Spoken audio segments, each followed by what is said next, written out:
Hunters and anglers play a major role in ensuring Michigan's water, woods, and wildlife are here for generations for all of us to enjoy. Now, here to tell us more is Michigan Wildlife Council guest Taylor Ridderbusch, Great Lakes organizer for Trout Unlimited. Hello, Taylor. How are you?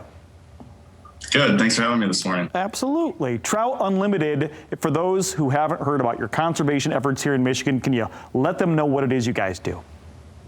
Sure. So Trout Unlimited is a national conservation organization. We've got more than 300,000 members and supporters across the country. And actually, Trout Unlimited was founded here in Michigan on the banks of the Osable River. Michigan, we've got 20 local chapters and over 8,000 members.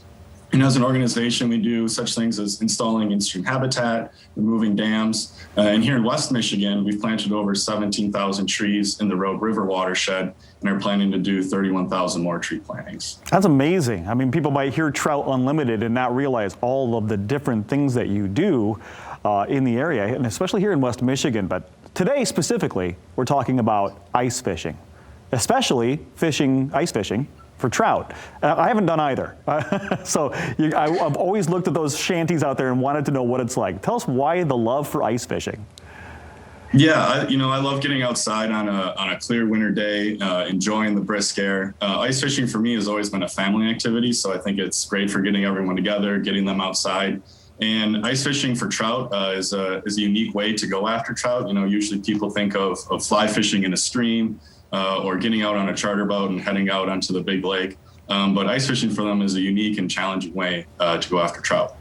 And I gotta ask about the safety of this. Obviously, you're on frozen water. So for those who don't know or haven't been, or maybe it's their first time, what safety precautions should people take before they even think about going out there? Yeah, I think it's always important to make sure that you know the thickness of the ice. So some people use a spud, which is used to break through the ice. I usually feel comfortable with about 3 or 4 inches being the minimum.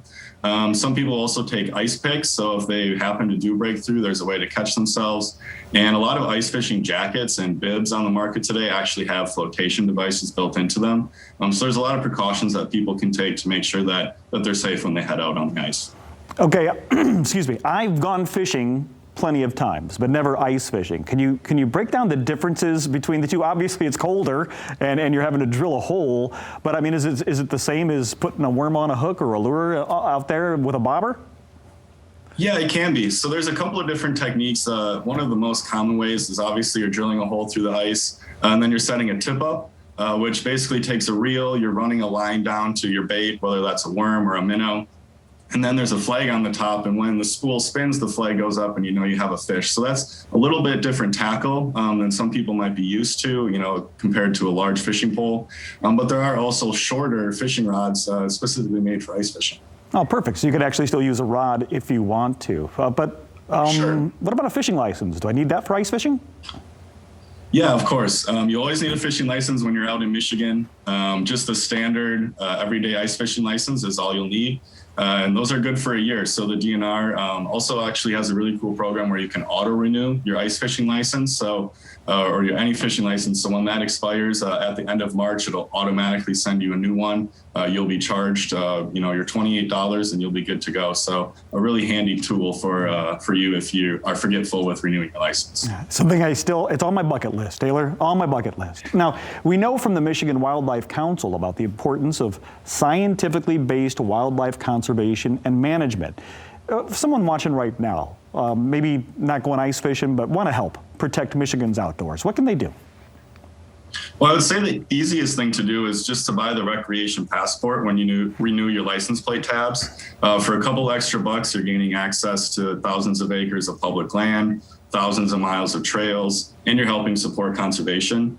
And then also becoming involved in an organization like Trout Unlimited or the Michigan Wildlife Council. That can be a great way to get into the know about issues around the state. Absolutely. Plus, hey, you could get entrance into all those great state parks. Hey, thanks so much for joining us today. That's Taylor Ridderbusch from Trout Unlimited talking about ice fishing. And thanks to the Michigan Wildlife Council as well. You want to learn more? Go for hereformioutdoors.org.